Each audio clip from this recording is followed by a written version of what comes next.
عارف إن أول شيك في تاريخ اتكتب في روما القديمة سنة 352 قبل الميلاد؟ الرومان وقتها اخترعوا نظام إنك تدفع من غير ما تشيل دهب في جيبك عشان يحموا نفسهم من السرقة والبهدلة في السفر. النهاردة بعد أكتر من 2000 سنة لسه في ناس بتتبهدل عشان تفتح حساب بنكي بسيط في بلد غريبة.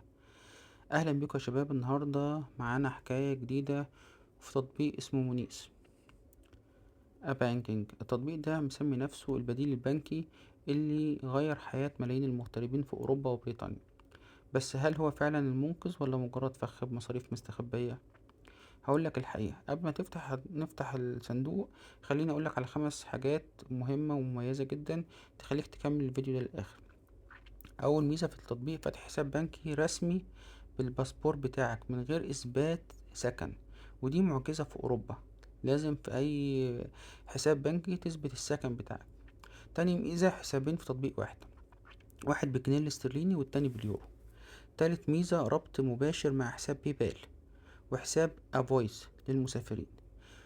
رابع ميزة كارت بيوصلك لحد البيت وتقدر تستخدمه في أي مكان في العالم. خامس ميزة بقى ميزة البوتس اللي بتخليك تحوش فكتك من غير ما تحس. وفي آخر الفيديو هقولك 5 عيوب ممكن تخليك تقفل الحساب فورا، و5 نصايح ذهبية قبل ما تنزل التطبيق. ايه هو مونيس بالظبط؟ مونيس هو نيو بانك او بنك رقمي بالكامل. فكرته انه بيحل عقدة البنوك التقليدية اللي بتطلب منك ورق كتير ومستندات اثبات سكن وانت لسه واصل البلد جديد. وظيفته انه بيديك رقم حساب اي بان وكارت فيزا تقدر تستقبل عليه مرتبك وتدفع بيه ايجارك ومصاريفك. طيب مناسب لمين؟ التطبيق ده معمول تفصيل للمغتربين والطلاب الدوليين والناس اللي بتسافر كتير بين بريطانيا وأوروبا. لو انت مستقر في بلدك وما عندكش حركة عملات دولية ملوش لازمة كبيرة ليك. هو مناسب للمبتدئين جدا بسبب واجهته السهلة، بس المحترفين هيحسوا انه ناقصه ادوات استثمار معقدة. رحلة الاستخدام بقى من البداية، اول ما تحمله هتحتاج باسبور او بطاقة هوية اوروبية، صورة سيلفي، فيديو للتأكد انك انت مش روبوت. مفيش ورق بقى ولا مشاوير بنك. اول اعداد لازم تعمله هو اختيار الخطة بلان، وانا بنصحك تبدأ بالسيمبل المجانية لحد ما تفهم الدنيا. الاقسام جواه واضحة، الرئيسية لمتابعة رصيدك، الدفع للتحويلات، الكارت للتحكم في امان بطاقتك. المميزات الحقيقية بقى اللي تهمك فعلا بعيدا عن الكلام التسويقي احلى حاجة في مونيس هي السرعة. التحويلات بين الحسابات مونيس لحظية. كمان ميزة سبيدنج انالايز تشرح لك فلوسك راحت فين بالمليم. والميزة الصايعة فعلا هي انك تقدر تشحن حسابك كاش من محلات البوست اوفيس البريد او باي بوينت في بريطانيا، وده قليل لما تلاقيه في بنك رقمي. العيوب اللي بتضايقك، خدمة العملاء عبارة عن شات وردودهم ممكن تتأخر أيام لو في مشكلة كبيرة. المصاريف المستخبية، لو انت على الخطة المجانية في ليميت ضيق جدا لسحب الكاش من الاي تي ام وبعدها تدفع عمولة تقيلة. قفل الحسابات الفجائي ده اكبر شكوى.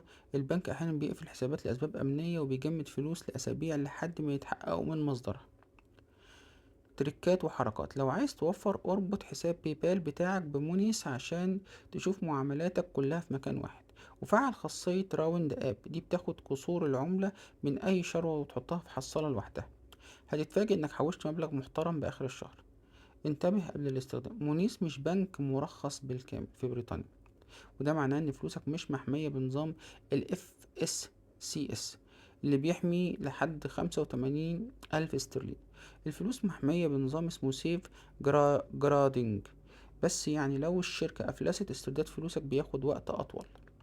الفخاخة التسويقية، التطبيق بيضغط عليك دايما عشان ترقي الخدمة أو الخطة مدفوعة زي برايم أو كلاسيك بحجة إنك هتوفر عمولات السحب. بس الحقيقة إن أنت لو استخدامك خفيف الخطة المجانية كافية جدا ليك. ما تخليش واجهة التطبيق الملونة تنسيك إن كل سحبة كاش زيادة عليها فلوس. سوء الاستخدام، في ناس بتستخدم مونيس في غسيل الأموال أو استقبال تحويلات مشبوهة، وعشان كده السيستم بتاعهم حساس بزيادة وممكن يقفل الحساب لمجرد ان جالك مبلغ كبير فجأة. نصيحتي خليه للمصاريف اليومية مش تحويشة العمر. المقارنة بقى الذكية مع منافسين. عندك ريفولت هو احسن في السفر والعملات الكتير. عندك مونزو احسن في الامان وخدمة العملاء جوه بريطانيا. عندك مونيس بقى يكتسحهم لو انت واصل لسه اوروبا وما عندكش ورق اثبات سكن.